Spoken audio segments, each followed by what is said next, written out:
नमस्कार दोस्तों, आइए यूपीएससी जीएस पेपर 1 का यह एक प्रश्न देखते हैं जो कि कला और संस्कृति से संबंधित है। दिया है शास्त्रीय नृत्य प्रमुख शैलियों की पहचान करते हुए व्यापक रूप से भारत में इसके विकास का पता लगाइए। ठीक है, आइए हम लोग उत्तर लिखते हैं इसका।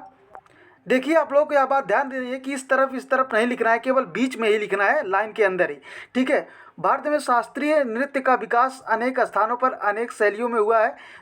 अगर प्रमुख शैलियों की हम बात करें तो देखिए, भरतनाट्यम आप जानते होंगे तमिलनाडु में है, यह अग्नि तत्व के लिए है।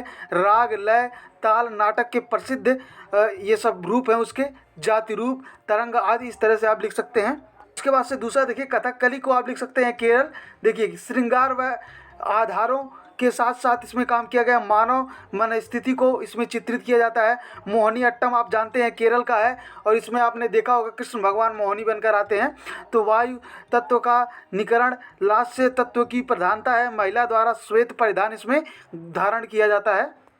इसी तरह से आप ओडिसी नृत्य के बारे में लिख सकते हैं, उत्तर के बैलेट नाम से प्रसिद्ध है ये।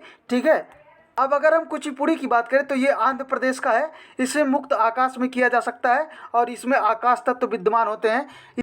इसी तरह से आप कथक को लिख सकते हैं, जो उत्तर प्रदेश उत्तर भारत में काफ़ी प्रसिद्ध होता है। फारसी प्रभाव से युक्त है ये। उसके बाद घुंघरू आदि का प्रयोग इसमें किया जाता है। ध्रुवपद आदि रागों पर इसे गाया जाता है और डांस किया जाता है। इसी तरह से आप मणिपुरी के बारे में लिख सकते हैं, स्थानीय परंपराओं जैसे थांगता, लाई, हैबोरा, रासलीला आदि से यह प्रभावित है और इसमें नृत्य भी किया जाता है। झूमने पर अधिक बल दिया जाता है इसमें। इस तरह से आप लिख सकते हैं। अब हम लोग एक हेडिंग डालेंगे, विकास के विविध तत्व, जैसे भरत मुनि का नाट्य शास्त्र जिसमें भरतनाट्यम का विकास हुआ। अन्य प्रभाव इसमें वात्सल्य का, कामसूत्र जिसमें नाटक के कला के रूप में वर्णित किया गया है। ये सब आप लिख सकते हैं। ये सब स्टैटिक्स हैं, जिसको पता है उसको पता है, इसमें कुछ करंट का नहीं होता है। इसी तरह से मंदिर संस्कृत का प्रभाव, दक्षिण भारतीय नृत्य भरतनाट्यम जो कि दासी उत्तम और देवदासी प्रथा से प्रभावित है। इसी तरह शासकों की भूमिका भी रही है इसमें, जैसे कथकली व मोहिनी अट्टम में त्रावणकोण के जो शासक थे उनका इसमें प्रमुख योगदान था।